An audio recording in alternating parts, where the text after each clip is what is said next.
seeking specialized treatment. They're too traumatized. How do you know that? Who told you that they're seeking? I'm sorry, I cannot disclose that information. Okay. Then my other questions, and forgive me, because I feel like with this report I'm now a little bit more confused than I was before I read it. I noticed on social media that you had met with a Zaka volunteer. His name's Yossi Landau. Yossi Landau has been in the media. He was in the New York Times investigation that has been through the shredder at this point as far as figuring out what's accurate and what's not.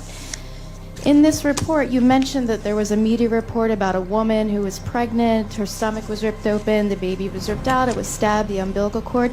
That story came from Yossi Landau, who on social media you can see on their Zaka Instagram page you met with.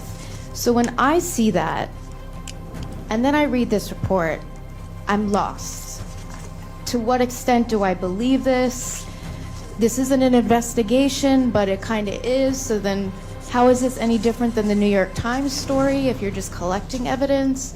I'm just really trying to, I mean, if I'm not being clear, please let me know and I'll try to. Well, you are indeed not very clear, but what wasn't clear? Well, I mean, like, I don't get the gist of the question. I mean, like, I think my report is pretty straightforward. We explained that we went to 4 different locations based on. But my question is, you met with Yossi Landau. Yes, he's the creator of that. I will. I know. I get your question. I mean, first of all, yeah. I mean, like, first of all, because you're talking about social media. Yes, indeed. You've seen the photo, and it was at Kibbutz Be'eri.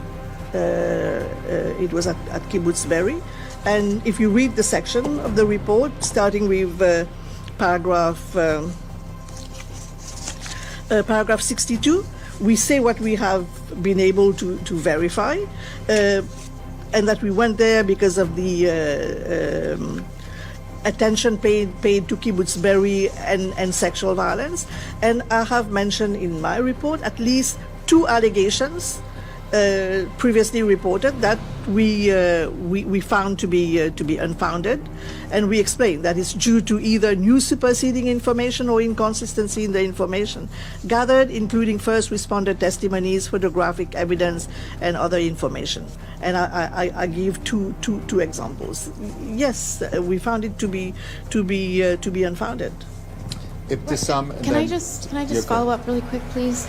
The reason I'm asking this is because there are real consequences to this report. I mean, I know you keep saying the Commission of Inquiry, they need to go and do their investigation, which I believe they're doing, but the Israeli ambassador to the UN has said publicly, we're not going to cooperate with that. So that